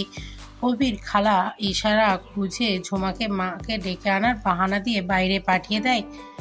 ঝুমা, তুমি মাকে ডেকে নিয়ে আসো, সে কখন গিয়েছে ডাক্তারের কাছে। আচ্ছা, যাচ্ছি। ঝুমা বেড থেকে বের হয়ে আসে। কি হয়েছে খালা, কিছু বলবা আমাকে? অভি, বাবারে আমার সমুদ্র। খালার কণ্ঠ ধরে আসে এটুকু বলতেই। খালা, অস্থির হও না, আমি তো আছি, শান্ত হও, ধীরে সুস্থ বলো, আমি কথা দিচ্ছি সব ঠিক করে দিব। অভি, আমার সমুদ্রের যেন কি হয়েছে রে বাবা? তোর খালুকে বলতে শুনলাম, কাকে যেন মোবাইলে বলছে কাঁদতে কাঁদতে। কি বলেছে? সমুদ্র নাকি না খাওয়া ছেড়ে ঘরে বসে থাকে সারা দিন রাত, রাতে ঘুমায় না। তোর খালু রাতে কাঁদতে শুনেছে ওকে, কারোর সাথে কোনো কথা বলে না। তোর খালু চিন্তা আছে ওর জন্য। আরে খালা, এই সামান্য বিষয় নিয়ে এত চিন্তা করছো কেন? তোমার হার্ট অ্যাটাক হওয়ায় ও এমন করেছে। তোমাকে তো খুব ভালোবাসে, তাই এই শোকটা কাটে উঠতে পারছে না। তুমি সুস্থ হয়ে বাড়িতে ফিরে চলো, দেখবার সব ঠিক হয়ে গেছে। না রে অভি, এটা আমার জন্য হচ্ছে না। আমি তো মা, আমি বুঝি। ওর চোখে মুখে অন্যরকম যন্ত্রণা দেখেছি আমি। তুই একবার ওকে দেখিস, তোরও এমন লাগবে। আমার ছেলেটার মনে হয় মন ভেঙেছে রে অভি। খালা, তুমি শুধু শুধু চিন্তা করছো, এমন কিছু হয়নি। আচ্ছা, আমি ওর সাথে কথা বলে সব বলছি তোমাকে, তবে তোমাকে কথা দিতে হবে, সেই পর্যন্ত তুমি একদম চিন্তা করবে না। আচ্ছা। যতই আচ্ছা বলুক সায়েদা সিদ্দিকী কিছুতেই ছেলের উদ্ভ্রান্ত নজর আর এলোমেলো হয়ে যাওয়াকে স্বাভাবিক মানতে পারছে না। আল্লাহর কাছে ছেলের জন্য দোয়া করতে লাগলো। কবি খালাকে সান্ত্বনা দিয়ে বেডের বাইরে আসতেই খালার কথাগুলো ভাবতে থাকে। খালার কথা যদি সত্যি হয় তবে চিন্তার কারণ সমুদ্র প্রচণ্ড রকমের ইমোশনাল একটা ছেলে। ইমোশনে বশবর্তী হয়ে ভুল ডিসিশন নিয়ে নিতে পারে হুট করে। না, তার আগেই কিছু একটা করতে হবে আমাকে। কিছুটা সামনে এগোতেই সমুদ্রকে এদিকেই আসতে দেখে। অবি অবাক হয়ে যায় সমুদ্রের এমন দশা দেখে। এটুকু জীবনে সমুদ্রকে এই রূপে কোনোদিনই দেখেনি অভি। বিধ্বস্ত চেহারা, উদ্ভ্রান্ত নজর, ঘাড় পর্যন্ত মিডিয়াম কোঁকড়ানো চুলগুলো এখন উস্কো খুস্কো হয়ে আছে। প্রথমবার দেখে কে বলবে এই সেই স্টাইল আইকন সুপার মডেল সমুদ্র? তাহলে কি খালার ধারণাই ঠিক? সমুদ্র, এদিকে আয়। সমুদ্রকে টেনে ওয়েটিং রুমে নিয়ে গিয়ে বসে অভি। এখনো স্থির চাউনিতে অপলকের জানালার বাইরে তাকিয়ে আছে সমুদ্র। মনে হচ্ছে কোনো পাথরের মূর্তি। কি হয়েছে রে সমুদ্র, এমন মজনু সেজে ঘুরছিস কেন? মজনু তো সাজি নাই, মজনু তো আমাকে আষ্টে পৃষ্ঠে ধরেছে। সে আমাকে পর করেছে, আমার বুকের পাঁজর ভেঙেছে, হৃৎপিণ্ড বেঈমানির বোন থেকে ঝাঁঝরা করেছে। আচ্ছা অভি, তুই কখনো ঘূর্ণিঝড় কিংবা জলোচ্ছ্বাসের তাণ্ডবে পড়েছিস? অভি ফ্যালফ্যাল করে চেয়ে আছে সমুদ্রের দিকে। এইমাত্র সমুদ্র কি বলল সব অভির মাথার উপর দিয়ে গেল, তবুও মুখ দিয়ে বের হলো, না তো কেন? আমি পড়েছি সেই তাণ্ডবের ধ্বংসলীলায়। সবকিছু উজাড় হয়ে গেছে রে আমার অভি, বিরামভূমি হয়ে গেছে আমি। এই দেখ আমাকে। কি বলছিস? ঘূর্ণিঝড় জলোচ্ছ্বাস কবে হলো ঢাকায়? কই, আমি তো এমন কিছু খবর পেলাম না। আর এসব তাণ্ডবে তো সমুদ্রের কাছাকাছি ক্ষয়ক্ষতি হয়। ঢাকায় কি সমুদ্র আছে নাকি? তাহলে তুই কেন উজাড় হবি? তোমার পাশে পাশে সমুদ্রের পাশ দিয়ে ঢাকাতেই সবার অলক্ষে এই সমুদ্রের উপর দিয়ে ঘূর্ণিঝড় বয়ে গেছে প্রবল বেগে, সব তছনছ করে দিয়েছে আমার। দীর্ঘশ্বাস ছেড়ে চুপচাপ উঠে দাঁড়ায়, তারপর ধীর পায়ে হেঁটে চলে যায় ওয়েটিং রুমের বাইরে। অভি স্তব্ধ হয়ে বসে আছে প্রিয় ভাইটার কথা শুনে। এই ছেলেটা যে প্রেমের কারণে সৃষ্টি হওয়া ঘূর্ণিঝড়ে বিধ্বস্ত হয়েছে তাতে আর অভির বিন্দুমাত্র সন্দেহ নেই। তবে ভয় জেগে বসেছে সমুদ্রকে এমন মূর্তিমান জড় পদার্থের ন্যায় হয়ে যাওয়া দেখে। খালার কাছ থেকে বিদায় নিয়ে ঝুমা আর অভি হাসপাতালের গ্রাউন্ড ফ্লোরে এসে দাঁড়ায়। অভির মনটা খুব খারাপ সমুদ্রের জন্য, সাথে দুশ্চিন্তাও বেশ হচ্ছে ভাইটাকে নিয়ে। কি হয়েছে অভি? অনেকক্ষণ ধরে দেখছি তোমার মনটা ভীষণ ভার ভার হয়ে আছে। আমার তখনকার কথাগুলো কি মনে লাগিয়ে বসে আছো নাকি? আরে না, সমুদ্রকে নিয়ে চিন্তা হচ্ছে আমার খুব ঝুমা। ছেলেটা 2 দিনেই নিজের যে অবস্থা করেছে, খালাও নেই ওর পাশে, এদিকে খালার যে অবস্থা ওকে নিয়ে চিন্তা করছে। কি হয়েছে সমুদ্র ভাইয়ের? বুঝতে পারছি না, তবে আমার সন্দেহ ও প্রেমে ঢোকা খেয়েছে। কেমন মজনু ভাব ধরেছে। এই অবস্থায় ওকে একা কি করে থাকতে দেই বলো? তাহলে আমাদের বাসায় নিয়ে চলো। যতদিন খালা হসপিটালে থাকবে ততদিন সমুদ্র ভাই না হয় আমাদের বাড়িতেই থাকলো। আম্মু তো বললো এই কদিন তিনি খালার কাছেই থাকবেন। ভালো বলেছ তো।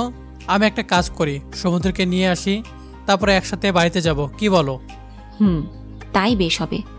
আমি ঝিনুক আর অর্ক ভাইকেও ততক্ষণে মোবাইল করে আসতে বলি। অভি পুরো হাসপাতালে তন্ন তন্ন করে খুঁজেও সমুদ্রকে পেল না। মোবাইলটাও অফ করে রেখেছে সমুদ্র। অভির প্রচণ্ড মেজাজ খারাপ হয়ে যাচ্ছে সমুদ্রের এমন ছন্নছাড়া স্বভাবের জন্য। প্রেমের ঝাঁকাখোরকে নিয়ে এই একটা সমস্যা। প্রেমের ঝাঁকা খাওয়ার পর এদের ভাবখানা হিন্দি পিকে মুভির আমির খানের মতো হয়ে যায়, যেন ভিন্ন গ্রহের কোনো প্রাণী চেনা পৃথিবীতে স্বেচ্ছায় ভিন্ন গ্রহের প্রাণীর মতো বাস করা শুরু করে। বেশিরভাগই ছ্যাঁকা খেয়ে শিক্ষা নেয় না, বরং শিক্ষাহীন হয়ে যায়। সমুদ্রও কি তাই হবে নাকি? অভির মনে ভয় আরও বেড়ে যায়। হঠাৎ কি মনে করে অভির মনে হলো হাসপাতালের ছাদে গিয়ে একটু খোঁজা যাক। যদিও এই মুহূর্তে এটা একটা অদ্ভুত ভাবনা, তবুও কেন যেন মন বলছে সমুদ্র ওখানেই আছে। মনের কথা সব সময় শুনতে নেই, তবে এমন সময় না শুনেও পারা যায় না। অভি ছাদের দরজা ধাক্কা দিয়ে ছাদে প্রবেশ করতে বড় ধরনের ধাক্কা খায়। সমুদ্র ছাদের রেলিংয়ে সোজা হয়ে উল্টো দিকে ঘুরে আকাশের দিকে মুখ করে দাঁড়িয়ে আছে। এই দৃশ্য দেখা মাত্রই অভির শরীরে ঘাম ঝরা শুরু করলো। ভয়ে গলা শুকিয়ে যাচ্ছে। 10 তলা হাসপাতালের ওপর থেকে পড়লে নির্ঘাত জীবনে যাবে সমুদ্রের। অনেক কষ্ট সৃষ্টে নিজেকে শক্ত করে দৌড়ে গিয়ে সমুদ্রের হাত টেনে ছাদে নামিয়ে নেয়। হোয়াট? সমুদ্র বিরক্তি প্রকাশ করে বলে, ওই শালা, আরেকটু হলে তো জীবনটা হারাতি, আবার বলছিস হোয়াট? তোর হোয়াটের গোষ্ঠী ক্লাই শালা। তোর জন্য আমার হার্ট ফেটে যাওয়ার উপক্রম হয়ে গেছিল। কি বলছিস তুই? আর এখানে কেন এসেছিস? যা এখান থেকে, আমাকে একা থাকতে দে। চুপ বেটা, দম নিতে দে আগে। হাঁটুতে হাত রেখে হাঁপাতে থাকে অভি। সমুদ্র চুপচাপ অভির দিকে বিরক্তি ভাব নিয়ে তাকিয়ে থাকে। তাকিয়ে আছিস কেন? আরেকটু আগেই কি করতে গিয়েছিলি? কই কিছু না, জাস্ট দাঁড়িয়ে শূন্যতা বলার চেষ্টা করছিলাম। আর ওই আকাশটাকে নিজের কষ্টের কথা বলছিলাম। হ্যাঁ, এভাবে মৃত্যুর মুখের সামনে দাঁড়িয়ে কেউ শূন্যতা ভোলার চেষ্টা করে? কতটা সাংঘাতিক রে তুই! আর তোর এই হাবিজাবি আকাশ, মাটি, প্রকৃতি প্রেম তোকে দিন দিন নিঃসঙ্গ করে দিচ্ছে, তুই বুঝতে পারছিস? সাংঘাতিকের কি হলো? জীবনটাই যেখানে একটা মৃত্যুপুরীর মতো স্তব্ধ হয়ে গেছে, সেখানে যেখানে দাঁড়িয়ে থাকবো সেটাই মৃত্যুপুরী মনে হবে। প্রকৃতি মানুষকে প্রতিকূলের মধ্যে কি করে বাঁচতে হয় তা শেখায়, একাকী করে না। ও, এখন যে দাঁড়িয়ে আছিস এটা মৃত্যুপুরী, আর তুই যেভাবে জীবনযাপন করছিস এটা কিন্তু অ্যালকোহলপূর্ণ। আমার কাছে এমনই। আমার বাল, তুমি শালা প্রেমে ছ্যাঁকা খেয়ে ম্যাড হয়ে গেছো, সাথে আমাকে ম্যাড বানাচ্ছ। আমি কাউকে ম্যাড বানাচ্ছি না, আমি স্বাধীনতায় পক্ষপাতী, সবাইকে স্বাধীনতা দেওয়ার চেষ্টা করি। ওই তুই চুপ কর বেটা, প্রেমে কি তুই একাই ছ্যাঁকা খেয়েছিস? তোর আগে অনেকে ছ্যাঁকা খেয়েছে, কেউ কেউ তোর ছ্যাঁকা খেয়ে বিখ্যাত হয়ে গেছে, কিন্তু তুই তো মাত্রা ছাড়িয়ে যাচ্ছিস। ছেলেদের এত দুর্বল হলে চলে না, ছেলে মানুষের বুক ফাটবে তবু মুখ ফাটবে না, এটাই নিয়ম। এত আবেগী হতে নেই পুরুষ মানুষের। আর কিছু বলবি? আর কিছু বলবো না মানে? কেন, তুই আবার কি শূন্যতা ভোলার কাজে অংশ করবি? অনেক করেছে শূন্যতা ভোলার আজগুবি নাটক, এখন চলেন আপনি আমার সাথে। সমুদ্রকে টেনে নিচে নামাতে নামাতে বলে অভি। সমুদ্র কোনো কথার জবাব দেয় না, বাধ্য ছেলের মতো অভির সাথে নিচে নেমে আসে। অর্ক, ঝিনুক, ঝুমা পাশাপাশি দাঁড়িয়ে আছে অভির অপেক্ষায়। কিছুক্ষণ পর অভি সমুদ্রকে নিয়ে আসে। চলো। রাগ স্পষ্ট ফুটে উঠেছে অভির মুখে। কি হয়েছে অভি? ঝুমা অভির মুখ থেকে জিজ্ঞাসা করে। কিছু না, চলো। অর্ক কি আমাদের সাথে যাবে? অর্ক ঝিনুকের দিকে তাকিয়ে থাকায় কথাটা শুনতে পায়। অর্ক? হ্যাঁ বল। কিছুটা লজ্জা পায় অর্ক। আমাদের সাথে কি যাবি? যেতে পারলে তো ভালোই হতো, কিন্তু দুর্ভাগ্যবশত তা সম্ভব না। ঝিনুকের কানের কাছে এসে ফিসফিস করে বলে। ঝিনুক অর্কের এমন ন্যাকা কথায় লজ্জা পায়, সরে ঝুমার পাশে গিয়ে দাঁড়ায়। যাবি? অভি এবার বেশ বিরক্তি নিয়ে জোরে করে বলে, না, অন্যদিন। তাহলে আমরা আসি। ঝুমা, তুমি আর ঝিনুক পিছনে বসো, আমি আর সমুদ্রের সামনে বসছি। গাড়িতে উঠে ঝিনুক আর চোখে অর্কের দিকে তাকাতেই অর্ক হাত নেড়ে বাই বলে। ঝিনুকও হাত নাড়ে। হয়েছে, এত ভালোবাসাবাসি বিয়ের আগে করলে বিয়ের পরে কি করবি? যা, কি বলিস? ঝুমার কথা শুনে ঝিনুক লজ্জায় লাল হয়ে সামনে তাকিয়ে গাড়ির লুকিং গ্লাসে কারো তীক্ষ্ণ নজরের সম্মুখীন হয়। চোখ দিয়ে মনে হয় আগুন বের হচ্ছে। ঝিনুক চোখটা কুঁচকে মুখ কালো করে বাইরের দিকে তাকায়। এই সমুদ্রের বাচ্চা এমন কেন? এভাবে কেউ কোনো মেয়ের দিকে তাকায়? যখনই তাকাবে হয় রাগ, নয় চোখের চাহনিতে অসভ্যতা। শয়তান একটা। ঝিনুক চেষ্টা করেও চোখটাকে আয়ত্তে রাখতে পারে না, চোখ বারবার লুকিং গ্লাসের দিকেই পড়ে। ওহ, এই ছেলেটা আমাকে চোখের আগুনেই জ্বালিয়ে মারবে মনে হয়। সারাটা পথ একবার অন্যদিকে আবার লুকিং গ্লাসে করেই তাকিয়ে তাকিয়ে এসেছে ঝিনুক। অভিদের বাড়ির সামনে এসে গাড়ি থামতেই ঝিনুকের যেন প্রাণ ফিরে পায়। সবার আগেই গাড়ি থেকে নেমে গাড়ির পেছনে গিয়ে দাঁড়ায়। আজ এখানে না আসলেই ভালো হতো। আজই ঝুমার শ্বশুর বাড়ি আসলাম, আর আজই এই ফাজিলটার এখানে আসা লাগলো। ঝিনুক দাঁত কটমট করতে থাকে। অনেকক্ষণ দাঁড়ানোর পর সবাই ভেতরে চলে গেছে ভেবে পেছন ফিরে সামনে এগোবে। তার আগেই সামনে দাঁড়ানো সমুদ্রের বুকের সাথে নাকে বাড়ি খায়। তাড়াতাড়ি সরে গিয়ে নেকাপের ওপর দিয়ে নাক ডলতে থাকে ঝিনুক, সমুদ্রের দিকে তীক্ষ্ণ নজরে তাকিয়ে। চোখের মাথা খেয়েছেন নাকি? খাম্বার মতো পেছনে এভাবে দাঁড়িয়েছিলেন কেন? তাল কাচারটা আল্লাহ মুখে জবান দেয় নাই? ঝিনুক আরো কিছু বলবে কি তার আগেই সমুদ্র ঝিনুকের হাতটা ধরে আঙুলগুলো মুচড়ে দেয়। তারপর হাতের কবজিতে জোরে করে চেপে ধরে সমস্ত শক্তি দিয়ে। সমুদ্রের এমন ব্যবহারে থতমত খায় ঝিনুক, ভয়ে বুক কাঁপতে থাকে, তবুও সাহস করে বলে, হাত ধরেছেন কেন? ছাড়ুন বলছি। অসভ্য লোক একটা। পরনারীর হাত ধরতে লজ্জা হয় না আপনার? আপনাকে আল্লাহ হাবিয়াই চুবাবে দেখেন। ছাড়ুন না, ব্যথা পাচ্ছি। ঝিনুকের কবজি ছেড়ে হাতটা এমনভাবে ঝাড়া দেয় যেন তাতে নোংরা কিছু লেগেছে। আপনি একটা জাহেল পুরুষ, আল্লাহ আপনাকে অনেক শাস্তি দেবে দেখেন। মেয়ে মানুষ দেখলে শুধু ছুঁয়ে দেখতে মন চায় না, বদলোক একটা। ঝিনুক হাতে ব্যথায় ফুপিয়ে ফুপিয়ে কাঁদতে থাকে। কি বলবো? পেছন ঘুরে মাথার চুলগুলোতে হাত বুলিয়ে তারপর আবার বলে, জাফট, তোর মতো মেয়েকে দেখলেই তো ঘেন্না হয়। শুধু শুধু তোকে ধরে হাতটা নাপাক করলাম। দূর, এখন হাতটা ভালো করে হ্যান্ড ওয়াশ দিয়ে ধুতে হবে 100 বার। বলেই বাড়ির ভেতরে ঢুকে যায় সমুদ্র। সমুদ্র কথা আর মুখের বিশ্রী ভঙ্গি দেখে ঝিনুকের মনে হলো এ যেন সত্যি কোনো ড্রেন, যাকে ভুলক্রমে ধরে এখন ঘেরা হচ্ছে সমুদ্রের। একে তো ব্যথার কষ্ট, তার উপর সমুদ্রের এমন ঘৃণা ভরা কথা শুনে ঝিনুকের কান্নার মাত্রা আরো বেড়ে যায়। এই সমুদ্র আমার সাথে এমন কেন করলো? কি করেছি আমি ওর? অনেকক্ষণ দাঁড়িয়ে কেঁদে চোখ মুছে তারপর বাড়ির ভেতরে যায় ঝিনুক। কি রে ঝিনুক, কই ছিলি? অর্ক কি মোবাইল করেছিল নাকি? ওহ, তুই তো আবার মোবাইল ব্যবহারই করিস না। তাহলে এত দেরি করে ভেতরে আসলি কেন? এমনি। কি রে, তুই কি কেঁদেছিস? চোখ মুখ এমন দেখাচ্ছে কেন? এমনি। কি এমনি এমনি করছিস তখন থেকে? আচ্ছা বাদ দে, যা ওইটা গেস্ট রুম, ওখানে গিয়ে ফ্রেশ হয়ে নে, আমি খাবার গরম করছি ততক্ষণে। ঝিনুক মাথা নিচু করে গেস্ট রুমে চলে গেল। ওই শুয়ে আছো কেন? যাও গোসল সেরে নাও, খাবে না? একটু পর, এদিকে আসো না। ঝুমাকে বুকের ওপর টেনে নিয়ে জড়িয়ে ধরে। আরে কি করছো? দরজা খোলা। তাতে কি, নিচে বিয়ে করা বউকে আদর করতে পারবো না? ঢং কম করো তো, উঠো গিয়ে গোসল সেরে আসো। ঝিনুককে গেস্ট রুমে পাঠিয়েছি ফ্রেশ হতে, ও বের হলে খেতে দিতে হবে। গেস্ট রুমে পাঠিয়েছ মানে? গেস্ট রুমে তো সমুদ্রকে পাঠিয়েছি। হায় হায়, পাগল তুমি।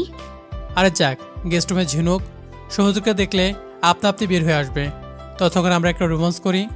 অভি ঝুমাকে আর কিছু বলতে না দিয়েই ঝুমাকে ভালোবাসার পরশে ভরিয়ে দিতে থাকে হবি। ঝিনুক বোরকা খুলে বিছানার ওপর টান টান হয়ে শুয়ে আনমনে ওপরে ঘোরা ফ্যানটার দিকে তাকিয়ে থাকে। সমুদ্রের কথাই খুব কষ্ট লাগে ওর। হঠাৎ নাকে রজনীগন্ধা সুবাস এসে বাড়ি খায়। ঝিনুক নাক টানতে টানতে সোজা তাকাতেই চোখ বড় বড় করে চিৎকার করে লাফ দিয়ে বিছানা ছেড়ে দাঁড়িয়ে পড়ে। ঝিনুকের মুখের কাছে এসে নিজের ঠোঁটে আঙুল চেপে চুপ করতে বলে সমুদ্র। ঝিনুক সমুদ্রের নগ্ন বুক দেখে বোবার মতো হয়ে থম মেরে দাঁড়িয়ে থাকে। সমুদ্রের ঘাড় ছোঁয়া ভেজা কোকড়া চুলগুলো থেকে টপ টপ করে পানি পড়তে থাকে। সেই পানি কয়েক ফোঁটা ঝিনুকের উন্মুক্ত ফর্সা কাঁধে পড়তেই শিউরে ওঠে ঝিনুক। নিজের শরীরের দিকে তাকিয়ে দু হাতে বুকটা ঢেকে নেয়। বোরকা খুলে ওড়না না পরেই বিছানায় শুয়ে পড়েছিল। তার কারণে এখন লজ্জায় মরে যেতে ইচ্ছা করছে ঝিনুকের। ছি, নিজেকেই নিজে ধিক্কার দিয়ে এমন লজ্জাজনক পরিস্থিতির জন্য। সমুদ্র পাশে থাকা তোয়ালি ঝিনুকের দিকে ছুড়ে দিয়ে রুম থেকে বেরিয়ে যায়। ঝিনুক তোয়ালিতে নিজেকে জড়িয়ে কাঁদতে লাগলো। কোনোদিন এমন বেপর্দা হয়নি পরপুরুষের সামনে, আর সামান্য ভুলেই এই সমুদ্রের সামনে বেপর্দাও হতে হলো। এর চেয়ে কষ্টের আর কি হতে পারে জীবনে? সমুদ্র খালার রুমে গিয়ে আবার শাওয়ারের নিচে দাঁড়ায়। এই শীত শীত আবহাওয়াতেও শরীর গরম হয়ে গিয়েছে। এই মেয়েটা তো বেখেয়ালি কেন? আজ আমার জায়গায় যদি অন্য কেউ থাকতো তবে মেরে বুকের মধ্যে গেঁথে রাখতাম বোকা ওয়েস্টারটাকে। পাগলি একটা, এমনিতে যা করেছে তার শাস্তি ওকে হাড়ে হাড়ে বোঝাবো আমি। আমাকে ছাড়া অন্য কারো হওয়ার চিন্তা ওর মাথায় কি করে আসে? এত বছর ওকে আগলে রাখলাম নজরে নজরে, আর সামান্য একটু দূরে সরেছি তাতেই আমাকে ভুলে গেল, রচনাকে ভুলে গেল। এত সাহস নিয়ে বাসে ওর পাশে বসলাম, তবুও চিনল না। অথচ আমাকে চিরকুটে লিখত, আমার স্পর্শ আমার গায়ের গন্ধে চিনে ফেলবে। দুইবার বসলাম, চিনল তো না, উল্টো কতগুলো বাজে কথা শুনিয়ে দিয়ে আমার রোমান্টিক মুডের দফা রফা সেরে দিয়েছে। আমাকে রেখে কেন অন্য ছেলেকে তুমি বিয়ে করতে রাজি হলে? কেন ওই অর্কর দিকে তাকিয়ে হাসো? কেন কেন কেন? তখন তো আমার বুকের ভিতর তীব্র দহন হয়। কেন বোঝো না? কি কারণে আমাকে ভুলে গেলে? তোমার অজানাকে ভুলে গেলে চিনো? আমার গায়ের রজনীগন্ধার সুবাস কি তোমাকে আমার কথা মনে করিয়ে দেয় না?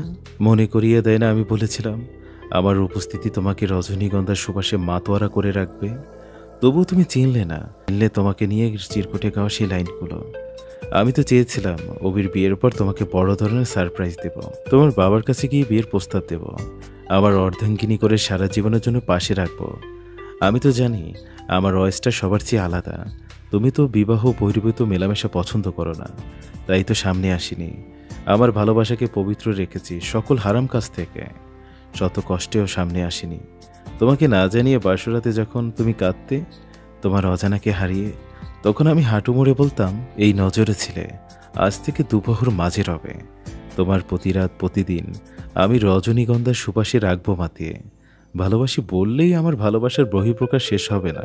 তোমাকে প্রতি মুহূর্ত ভালোবেসেই ভালোবাসা সার্থক হবে আমার। তখন নিশ্চয়ই অবাক হয়ে জড়িয়ে ধরতে, তারপর অভিমানে আমাকে খুব বকতে। আমি তখন সিনার মাঝে শক্ত করে আষ্টে পেষ্টে জড়িয়ে নিতাম আর বলতাম, ভালোবাসি, বড্ড ভালোবাসি তোমাকে ওয়েস্টার। আরও কত কি বলতাম, কত কবিতা, কত স্বরলিপি লিখে রেখেছিলাম মনের খাতায়। সব তুমি এলোমেলো করে দিলে। কেন করলে? আমি জানতে চাই, আমাকে জানতেই হবে। তুমি জানো না ওয়েস্টার, গত 2 রাত আমি নির্ঘুম কাটিয়েছি তোমার জন্য। তুমি আমার না, অন্য কারো বাগদত্ত হয়েছ জেনে আমি যে বদ্ধ উন্মাদ হয়ে যাচ্ছি, কিছুই কাজ করে না মাথায়। তোমাকে কি করে নিজের বুকের মাঝে জমানো কথাগুলো বলবো আমি? তোমার সামনে দাঁড়ালে সব এলোমেলো হয়ে যায়, জড়িয়ে যায় সব কথা। আচ্ছা, এত ভালোবাসি কেন তোমাকে আমি? তোমাকে ভালোবাসি, নিজেকেই হারিয়ে ফেলেছি কোথাও। আমার মাঝে যা আছে সব তুমি, আর তুমিতেই ভরপুর। বেঁচে থাকতে আমি তোমাকে অন্য কারো হতে দেব না। বলবো না আমি কে, তোমাকেই বুঝিয়ে নিতে হবে। হ্যাঁ, এটাই তোমার ভালোবাসার পরীক্ষা। আমাকে কষ্ট দেওয়ার ফল এটা। যদি আমাকে সাইকো ভেবে ভুল বোঝো, তাতেও আমার কিছু আসে যায় না, কারণ আমি তুমিহীনা সাইকো, উন্মাদ, যা বলো সব। সমুদ্র 1 ঘন্টা শাওয়ারের নিচে দাঁড়িয়ে থাকে মূর্তিমান হয়ে।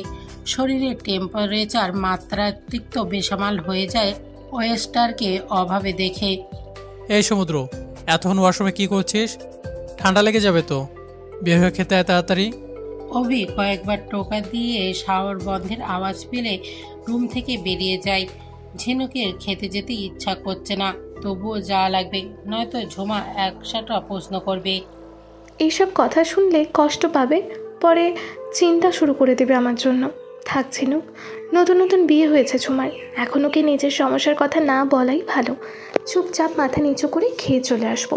ওই ফাজিলটার দিকে না তাকালেই হলো। দূরত্ব বজায় রাখবো আমি, তাহলে আর ঝামেলা হবে না। আজ তো বচ্চা তার অসভ্য, সাথে জাহিল একটা। আজ এইটুকু সময়ে ওর জন্য কত কাঁদলাম, কাঁদতে কাঁদতে চোখ মুখ ফুলে গেছে। ঝুমা ঠিকই বলে, সহজ সরল মেয়েদের বেশি কাঁদতে হয়। প্রতিবাদ করতে না শিখলে লোকে কাঁদিয়েই মেরে ফেলবে। কিন্তু কি করব, স্বভাব কি আর পাল্টে ফেলা যায়? আমি তো এমনই। হঠাৎ মুখে রক্তের স্বাদ অনুভব করলাম আমি। মুখ থেকে থুতু ফেলে বেসিনে চোখ পড়তেই চোখ কুঁচকে যায়। আবার সেই রক্ত, উফ! দাঁত তুলে ফেলার পর থেকেই রক্ত পড়া শুরু করেছে, এখনও মাঝে মাঝে পড়ছে। সবাই বলল ঠিক হয়ে যাবে, কিন্তু ঠিকই হচ্ছে না। ধুর! ঝিনুক কুলি করে হাত মুখ ধুয়ে ঝুমার সাথে রান্নাঘরে খাবার বাড়তে সাহায্য করে।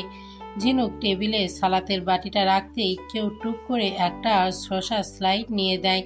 ঝিনুক তাকাতে দেখে বাজখাইয়ের মতো তীক্ষ্ণ দৃষ্টিতে তাকিয়ে শসার স্লাইড মুখে চিবোচ্ছে। চোখগুলো লাল আগুনের গোলা হয়েছে। কি ভঙ্গি চেবানোর, যেন ইঙ্গিতেই ওকে চেবাচ্ছে।